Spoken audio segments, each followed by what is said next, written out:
자, 오늘도 함께 말씀을 나누도록 하겠습니다. 에베소서 6장 1절로 4절 말씀이에요. 제가 가지고 있는 신약성경 316페이지입니다. 어제 나눴던 본문에 있는 말씀이에요. 에베소서 6장 1절로 4절 말씀입니다. 성경책 있으신 분은 함께 찾아주시기 바랍니다. 에베소서 6장 1절로 4절 말씀입니다. 자, 찾으신 줄 알고 제가 봉독해 올려드리도록 합니다. 에베소서 6장 1절로 4절 말씀, 제가 가지고 있는 신약성경 316페이지. 자녀들아, 너희 부모를 주 안에서 순종하라. 이것이 옳으니라. 내 아버지와 어머니를 공경하라. 이것이 약속 있는 첫 계명이니 이는 내가 잘 되고 땅에서 장수하리라. 또 아비들아, 너희 자녀를 노엽게 하지 말고 오직 주의 교양과 훈계로 양육하라. 아멘. 에베소서 6장 1절로 4절 말씀으로 말씀대로 12번째 시간으로 오늘도 어제에 이어서 가정에 대해서, 오늘은 자녀 교육에 대해서 함께 나누도록 하겠습니다. 요즘에 특히 이 교육이라는 것에 대해서, 자녀를 교육하는 것에 대해서 이제 어머니들이 많은 경쟁을 하고 있어요. 이게 참 왜 이게 문제가 되느냐 하면, 아이가 무엇을 할 수 있는지, 아이가 뭐에 관심이 있는지, 뭐에 자질이 있는지, 뭐 어떤 것에 더 잘하고 더 열심히 하고 얼마만큼의 어떤 집중력이 있고 어떤 창의력이 얼만큼이고 뭐 이런 거는 전혀 배제돼 있고, 그냥 옆집 엄마가 시키니까 우리 애도 시켜야 되고, 옆집 애가 영어를 하니까 우리 애도 영어 해야 되고, 옆집 애가 알고 보니까 우리 애보다 3살이 많은데 걔가 하니까 글쎄 얘도 해야 되고, 일단 학교를 얘를 보내놨더니 거기 학교에는 학부형들이 모여서 한 번도 모임 안 나갔다가 모여서 나가보니까는 세상에 거기서 이런 학원을 다니더라. 그래서 애를 갖다가 집에 오면은 밥도 안 먹이고 오자마자 그냥 김밥 하나 가방에 넣어주고 너 가면서 먹으면서 가 이래가지고 애가 한 4시쯤에 집에 오면은 오자마자 가방만 바꿔서 김밥 한 줄 주고서 가가지고 10시 11시 1시 2시 때까지 애를 갖다 공부를 돌리는 이 세상이에요, 지금이. 자, 이건 세상 일이었으면 참 좋겠어요. 그런데 이것을 믿는 사람들이 하고 있다는 거예요. 그래서 오늘 본문을 잘 보시면 여기에 해답이 있어요. 자녀들아, 너희 부모를 주 안에서 순종하라. 이거를 왜 부모가 읽어야 되느냐면은, 왜 저와 여러분이 읽어야 되고 자녀들이 이거를 읽어야 되는 것이 문제가 아니라 바로 자녀를 양육하는 부모가 읽어야 되는 말씀이에요. 이게 너희 부모를 주 안에서 순종하라 했을 때, 뭐 예를 들어서 옆에 막 아들이 있고 딸이 있으면, 야 이거 성경 봤어? 여기 봐, 여기 부모를 주 안에서 순종하라고 하잖아. 너 왜 순종 안 해? 이럴 것이 아니라 이 말씀 1절을 읽으시면 저와 여러분의 부모님한테 주 안에서 순종했느냐 이거예요. 안 했죠. 안 했잖아요. 뭘 또 천장을 바라보세요. 안 했잖아요. 가면서 봐, 내가 68년도쯤엔 내가 그래도 순종 한번 했던 것 같은데, 이러지 마시고 안 하셨잖아요. 그렇잖아요. 안 한 거를 뭘 또 찾아요. 안 했다 이 말이에요. 나도 안 했으면 내 자녀를 과연 할 수 있도록 가르칠 수 있느냐. 이제 여기서 뭐야 그럼 들어봐야 소용도 없겠네 이러지 마시고, 여러분 분재라는 거 아세요? 분재. 이게 이 나무라는 것은 이게 300년 500년 이래 되면 참 이 가치가 있잖아요. 그런데 그거만큼 또 그거에 더할 나위 없이 가치 있는 게 바로 이 중간을 잘라가지고 심고선 잘 가꾼 게 또 분재거든요. 그래서 저와 여러분은 주님 앞에 솔직히 창피하리만큼 저와 여러분의 윗세대 부모님한테는 순종하지 않았다 할지라도 이제는 우리 자녀에게는 이것을 가르쳐 줘야 되는 거예요. 왜냐? 내 아이가 이 어려운 세상을 살아가는 동안에 다른 거는 줄 수가 없어요. 돈이요? 뭐 얼마나 주시게요? 뭐 몇천억 줘서 뭐 허구한 날 뭐 만원짜리로 콧구녕 파면서 코 풀고 살아도 평생 뭐 풀고 살아도 모자를 뭐 남아 돌만큼 그렇게 남겨줄 수 있어요? 그런 것 안 되면 돈을 물려주지 말고 이 세상을 살 수 있는 힘을 줘야 되는데, 그 힘이 뭐가 돼야 되냐? 믿음이 돼야 돼요. 믿음. 다른 것 말고 엄마 아빠가 죽은 후에 이 아이들이 이 세상에서 정말 이 전쟁 같은 삶을 이 아이도 살아야 되는데 그 아이가 살아가는 방법이 무슨 뭐 어제 뭐 선행학습이냐는 둥 뭐 영재교육이니 어쩌고 뭐 이러는데요. 그게 중요한 게 아니라 이 세상을 헤쳐나갈 수 있는 절제력, 참을성, 믿음이 있어야 된다 이 말이에요. 이거 다 어디서 나온 말이에요? 성경에서 나온 말이죠. 성령의 9가지 열매를 이 자녀에게 물려주지 않으면 세상을 살아갈 수 있는 힘이 없어요. 자, 그래서 오늘 1절에 보면 주 안에서 순종하라 이 말이에요. 주 안에서. 이게 참 이제 어떻게 보면 힘들어 보이는 말인데 주 안에서 순종하라는 말이 뭐냐? 그러니까 부모이기 때문에 무조건 순종이 아니라 하나님이 사랑하심으로 순종을 하지 않으면 죄기 때문에 이런 거에 대해서 이제 양육을 하는데요. 사실 요즘 애들이 집에 오는 걸 굉장히 싫어하죠. 집에 있는 거를. 근데 저도 사실 이렇게 보면은 제 동생도 그러지만 집에 있는 걸 굉장히 싫어해요. 사실 집에서 할 게 뭐 있겠냐 이 말이에요. 텔레비도 하루 이틀이고 게임도 하루 이틀이지. 솔직히 게임방 가서 하는 게 훨씬 나아요. 그렇잖아요. 뭐 엄마한테 뭐 얘기해봐야 컴퓨터 좋은 거 사주지도 않고 그냥 남이 하는 식으로 그냥 이 정도면 된다 알지도 못하면서 그런다 이래가지고 엄마랑 벽만 세워주고 아버지한테 얘기하면 아버지는 뭐 회사 일이 바빠서 야 네 엄마한테 해달라 그래 이렇게 떠넘기기 일쑤고 하다 보니까 전혀 아이의 어떤 생각을 읽지도 못하고 그렇다고 기도를 해주는 것도 아니고 예수 믿는 집안 얘기입니다. 지금 예수 믿는 집안 얘기예요. 무슨 세상 얘기가 아니에요. 여러분 집안 얘기다 이 말이에요. 그렇게 얘기해 놓고서는 그러니까 애가 집에 안 들어오니까 늦게 들어오면 늦게 들어온다고 또 뭐라고 하고 두드려 패고 뭐 이러다 보니까 갈등만 깊어지잖아요. 그러면 왜 애들이 집에 안 들어오는지에 대해서는 여러분 생각해 보셨어요? 왜 아이들이 집에 들어오기를 싫어할까? 왜 아이들이 집에 들어오는 거에 대해서 그렇게 안 좋아하지? 밖에 뭐가 그렇게 재밌는 게 있길래 그럴까? 연구 안 해보셨어요? 아니 나는 열심히 하는데 나는 맛있는 것도 해주고 뭐 오면은 자주 안아주기도 하고 하는데 왜 애가 안 들어올까? 첫째 이거는 생물학적인 견해예요. 생물학적인. 그리고 이거는 연구 데이터가 나와 있는 거예요. 우유를 먹여서 그래요.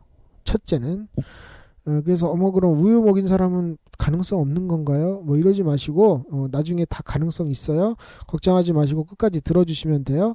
우유를 먹인 아이들은요 엄마의 속성을 젖어지는 게 아니라 소의 속성을 타고나요. 그렇기 때문에 갇혀 있는 걸 싫어해요. 여러분 소가 왜 외양간에 갇혀 있는 줄 아십니까?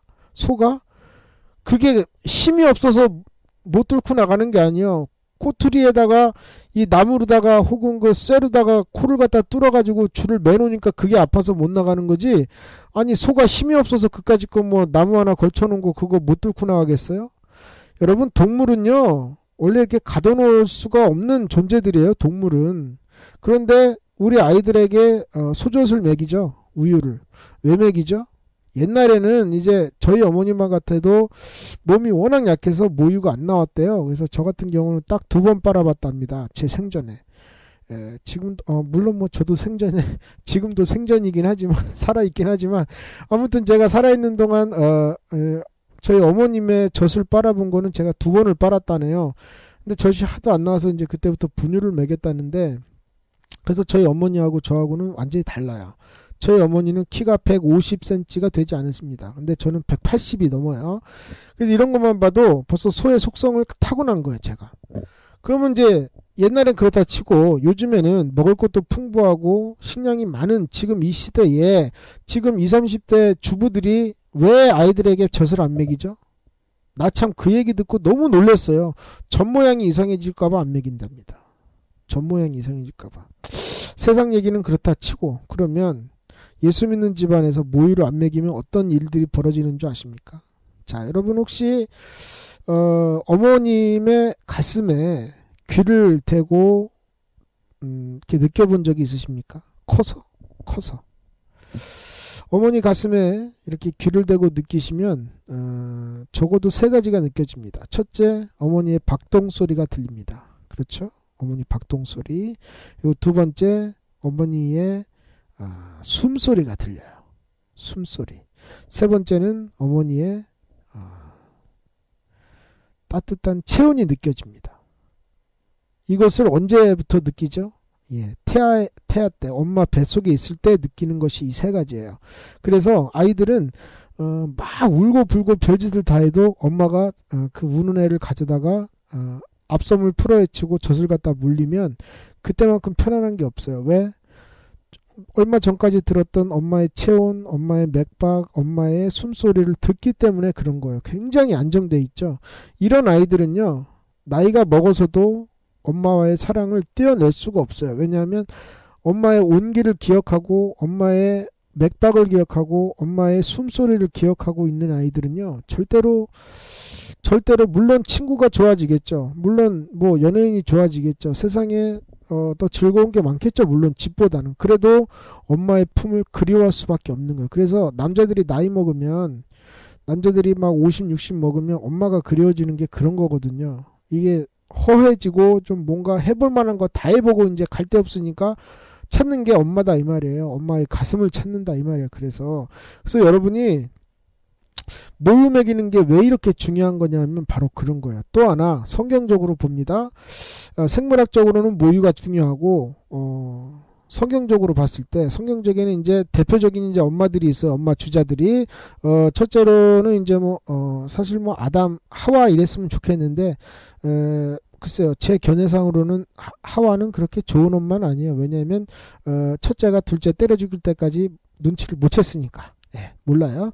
그래서 제 견해 속에서는 그래도 양육을 잘한 사람은 그래도 아브라함, 사라 말고 아브라함, 이삭의 아버지 아브라함, 그리고 사무엘의 엄마였던 한나, 예, 그죠? 뭐 이렇게 이제 대표적으로 있는데 그리고 미리암이 있네요. 미리암, 모세의 엄마 미리암. 그래서 대표적으로 제가 이제 오늘 말씀드리고 싶은 거는 모세의 엄마인데 그때 당시에는 이스라엘 백성들이 이제 아이를 낳으면은 산파들이 딱 보고 산파가 뭔지 아시죠? 예, 아이를 받는 할머니예요. 받아가지고 그때 애굽의 정책, 그러니까 지금의 그 이집트의 정책이 뭐냐면은 이스라엘 백성은 낳았는데 여자아이면 살리고 남자아이면 죽여라 이거였어요. 왜냐하면 그 남자애들이 태어나서 나중에 이집트를 역으로 침공을 하고 쿠데타를 일으킬까봐 남자들은 다 죽이라 그랬거든요. 그런데 미리암이 아이를 낳는데 세상에 너무나 준수하고 멋있게 잘생긴 거예요. 그랬더니 이 산파가 이거 죽이기 좀 거시기하네 이래가지고 그 나일강에다가 이제 그 바구니에 역청을 발라서 지금으로 말하면 이제 그 방수물질이죠. 방수물질, 물 들어오지 말라고 이것을 발라가지고 강에 띄웁니다. 그랬더니 하필 또 그날따라 애굽왕의 그 공주가 그날따라 자식도 못 나고 참 남자도 없고 이런 상태인데 이게 바구니를 보니까 애가 운단 말이에요. 너무 참 준수하고 잘생긴 애가 모세가 이제 데려다 키우려고 딱 보니까 어머 이 처녀니까 젖이 안 나오네. 그래가지고 공고를 합니다. 뭐 많잖아요. 사실 많을 거 아니에요.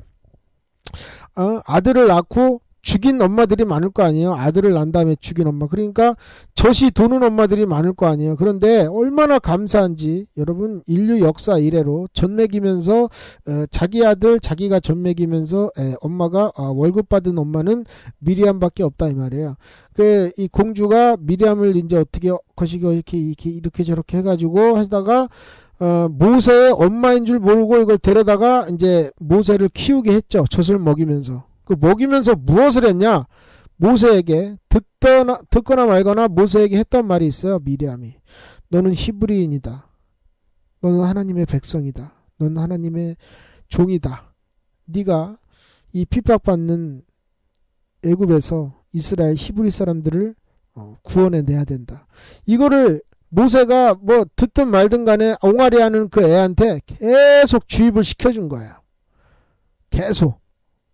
그랬더니 이 모세가 나중에 어떻게 되죠? 그건 말씀 안 해드려도 알잖아요. 출애굽시키는 하나님의 큰 종이 되죠. 자, 그러면 아이고 그거야. 모세는 낳기 전부터 하나님이 다 선택을 하셨고 하셨으니까 그래. 아니 그럼 성경 뭘 믿는 거예요? 왜 여러분의 자녀는 선택을 받지 않을 거라고 생각하나요? 여러분의 자식을 모세와 같이 키울 생각은 없는 건가요? 뭐 우리 애는요 뭐 우리 봉구는요 뭐 그런 애는 아니고요 그냥 먹을 거 주면 희거리고 그냥 싸고 뭐 그냥 또 먹고 싸고 이것만 하면 됩니다. 뭐 이러지 마시고 여러분, 왜 제가 아까부터 모유 얘기를 하면서 여러분들한테 모세 얘기까지 드리냐면은 엄마의 영향과 주 안에서 순종하라는 주님의 주입이 이만큼 엄마의 능력이 중요한 거예요.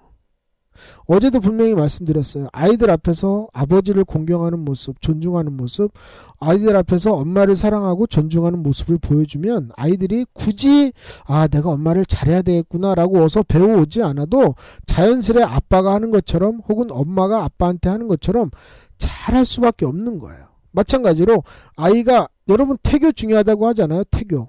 그렇죠? 태교. 그래서 조기교육 하시는데 세상 사람들은 조기교육으로 영어를 주입하지만요. 저와 여러분은 조기교육으로 뭘 주입을 해야 되겠어요? 하나님을 경외하는 거. 왜냐? 공부 잘하시기 원하죠? 여러분 자녀가. 그러면 지식의 주인이 누구십니까? 지혜의 주인이 누구시냐 이 말이에요. 맨날 기도할 때는 전지전능하신 하나님, 전지전능이 무슨 뜻인지는 알고 쓰시는 거예요. 만약 그거를 믿는다면 왜 공부를 선생한테 맡기는 거예요 도대체?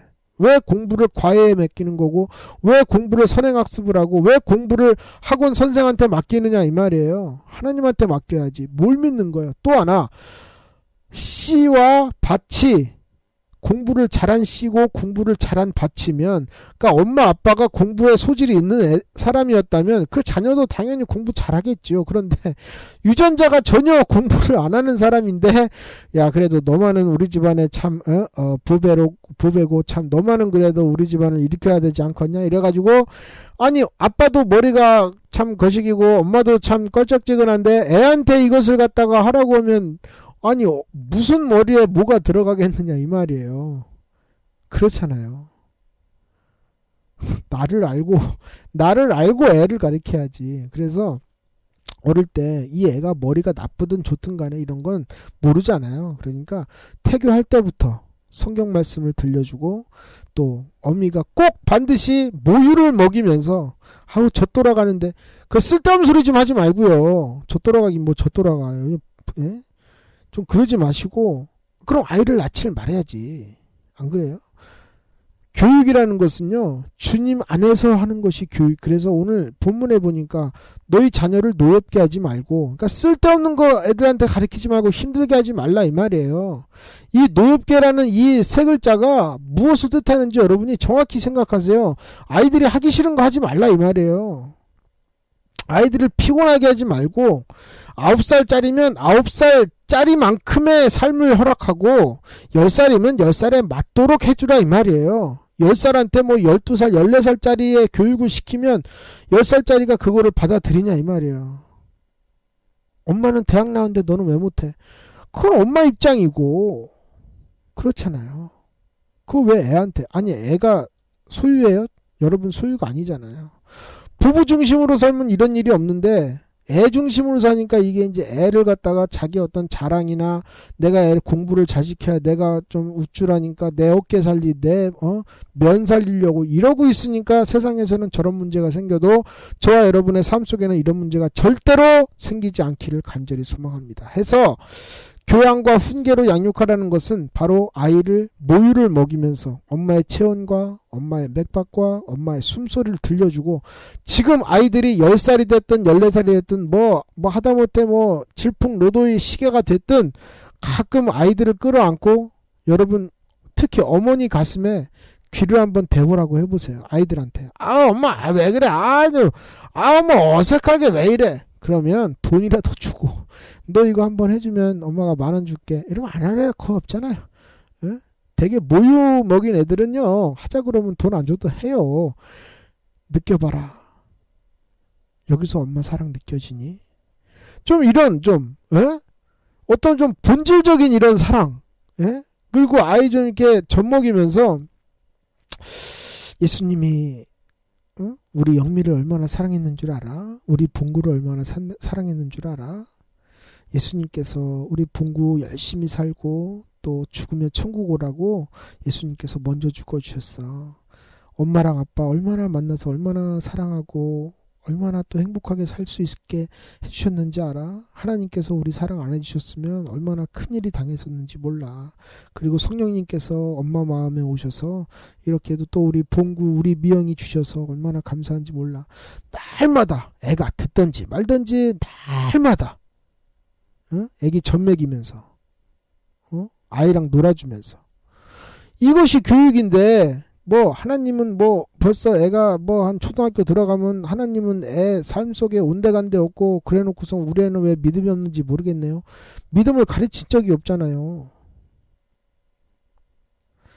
천행의 오실길 가족 여러분, 도대체 어디에 가치를 두고 계십니까? 엄마가 성령을 받지 않은 상태에서 아이 교육하는 거요? 불가능하다고 봐요 저는.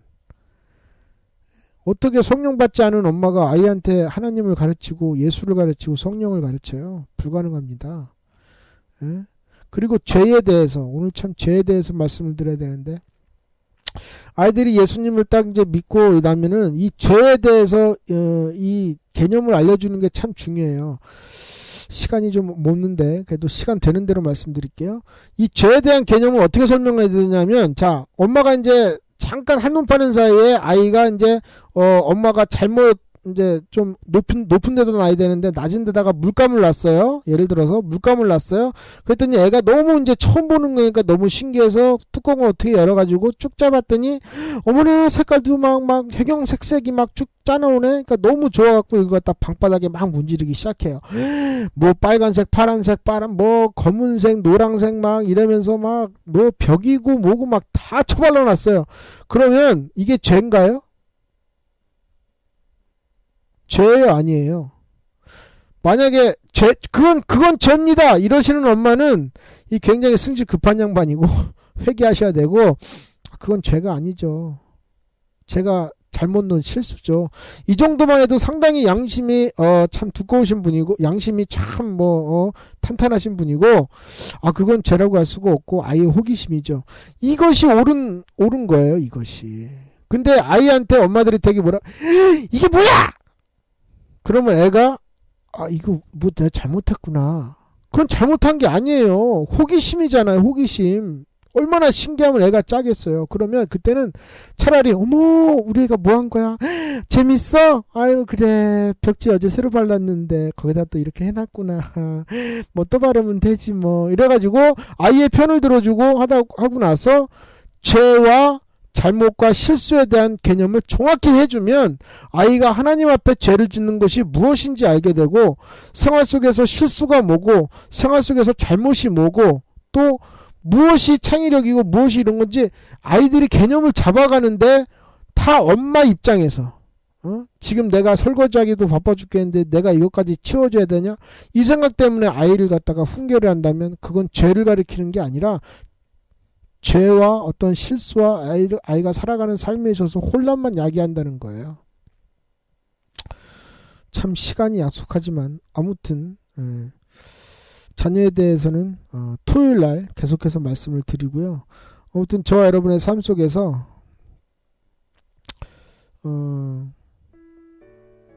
이 믿음 안에서 아이들을 양육할 때 정말 죄가 뭔지 또 왜 하나님이 싫어하는 일을 하면 안 되는지 하나님이 도대체 어떤 존재이기에 왜 하나님이 싫어하는 일을 하면 안 되는지 왜 예배를 왜 드려야 되는지 왜 내가 헌금을 내야 되고 왜 11조를 내야 되는지에 대한 개념에 대해서 이 어머님이 혹은 아버지가 얘기를 해주지 않으면요 아이들은 혼란 속에 있어요. 아니 생각을 해보세요. 애한테 일주일에 예를 들어서 1,000원을 준다고 1,000원을 이렇게 용돈으로 주면서 너 이번 주 교회 가가지고 1,000원 헌금해. 이렇게 하면 아니 나 일주일 동안 1,000원을 쓰는데 엄마가 오늘 헌금하라고 1,000원을 줬네. 그러면 아이들은 엄청난 혼란에 와요. 아니 내 일주일과 이거 교회 잠깐 가서 1시간도 안 있는데 이게 교회 가는 값이 이렇게 비싼가? 설명도 안 해주고 헌금하라 그러면 아이들은 이해할 수가 없는 거예요. 거기다가 1,000원을 갖다가 줘놓고선 거기서 11조 떼서 하나님께 드려? 그럼 11조가 뭔지도 모르고 10의 1이라니까 계산은 되고 그러니까 100원을 떼어서 드립니다 같이. 이걸 왜 드려야 되나? 내 건데. 그러니까 이런 것들. 믿음에 대해서 엄마가 성령을 받지를 못하고 전혀 성경에 대해서 이해도 안 됐으면서 엄마 자체가. 그러니까 애한테는 그냥 주입식이에요. 하라면 해. 여러분 믿으실 때 하라면 한다고 믿으셨어요? 예수님께서 어느 날 갑자기 오셔갖고 뒤통수를 확 후리친 다음에 이놈아! 믿으라면 믿어! 이래서 믿으셨어요? 아니잖아요. 아니잖아요. 저와 여러분이 예수 믿은 것처럼 얼마나 답답하셨어요. 예? 지금이라도 여러분 혹시 그분과 연락이 되신다면 여러분 전도하신 분 혹은 여러분 양육하신 어머니 아버지한테 한번 오랜만에 전화해서 엄마 나 처음에 예수 믿을 때 혹은 저기 집사님 나 처음에 예수 믿을 때 전도하셨을 때 어떠셨어요? 기분이 물어보세요. 뭐라고 하나. 아이고 그때 아이고 김집사 아주 그냥 말 안 들어갖고 혹은 날 전화도 안 받고 그냥 쫓아가도 그냥 집에 없고 아이고 전도를 하나 마나 그냥 해야 되나 말아야 되나 내가 그랬었지. 그런데 지금은 그렇잖아요. 여러분들 자녀 기다려주세요. 끊임없이 교육하고 끊임없이 아이들에게 하나님을 심어주고 여러분의 가슴 속에서 들려지는 아빠든 엄마든 여러분의 가슴 속에서 들려지는 맥박과 숨소리와 체온을 느끼게 하면서 아이들을 늘 안아주시고 아이들에게 그 사랑이 내 사랑도 있지만 이것이 하나님께로부터 온 사랑이라고 끊임없이 얘기해주세요. 아이고 하루 종일 그냥 맨날 어떻게 그렇게 해 그래놓고 아이들한테 뭐 바라지 마세요. 그럼 우리의 믿음 좋을 거라고 바라지 마시라 이 말이에요. 여러분이 이해하셨으면 좋겠습니다. 다 함께 기도하겠습니다. 사랑이 많으신 아버지 하나님 주의 은혜와 사랑을 감사드립니다. 이 나라에 수많은 어려움이 있고 시간이 거듭되면 거듭될수록 시대가 거듭되면 거듭될수록 세대가 거듭되면 거듭될수록 아버지 하나님 세대는 약해져만 가고 아버지 하나님 개성은 뚜렷해지고 뭔가 문화적인 차이는 분명히 있어 보이는데 문화가 세대가 달라져도 너무나 이상하게 많이 달라졌습니다.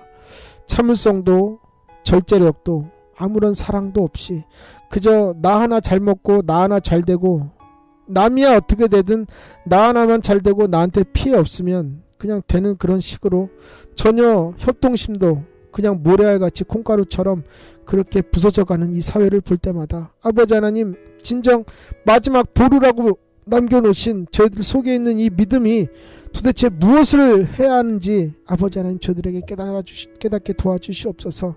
아버지 하나님 점점 핵가족화되는 이 사회를 아버지 하나님 누가 살려야겠습니까? 아버지 하나님께서는 이 나라에 축복을 주기 원하시고 이 나라는 점점 악 속으로만 빠져가는 이때에 믿는 사람들이 올바로 살지 않고 믿는 사람들이 출산을 하지 아니하고 믿는 사람들도 세상의 풍조에 따라 젖이 돌아간다는 이유로 아이들에게 우유를 아버지 하나님 자기 어미의 젖을 먹이지 아니하고 소젖을 먹이면서도 아이가 순종하는 것을 바란다고 한다면 이것은 뭔가 엄청난 오류가 아닌가 하는 생각이 듭니다. 주님 깨닫게 도와주시옵소서. 진정 하나님의 뜻대로 양육하고 아이를 노엽게 하지 말고 오직 주의 교양과 훈계로 능히 양육해 나갈 수 있는 찬양이 오셨길 모든 부모가 되게 도와주옵시고 이미 다 키워놓은 자식들 더 이상 심어도 심겨지지 아니하고 그들에게 영향력을 끼칠 수가 없는 상태가 되었다면 이제는 다른 것 없이 기도밖에 없사오니 주님 다시 복음으로 믿음으로 말씀으로 돌아가게 도와주셔서 우리들의 모든 가정들이 하나님 안에서 기쁨이 주체되지 아니하고 평안이 넘치는 가정이 되게 하시고 무엇보다 하나님이 기뻐하시는 가정 무엇보다 하나님이 책임져 주시는 가정 무엇보다 하나님을 경외하고 하나님을 찬양하고 하나님께 영광 올려드리는 가정이 될 수 있도록 모두가 무릎 꿇을 수 있는 믿음의 가정이 될 수 있도록 우리가 기도하고 기도가 안 되면 금식도 하고 금식이 안 되면 아버지 하나님 다리를 쥐어 뜯어서라도 내 가슴을 찢으며 하나님 앞에 회개할 수 있는 우리들의 모든 부모님들이 되게 도와주시옵소서. 모든 것 주님께 의탁드리옵고 예수님의 이름으로 기도드리옵나이다.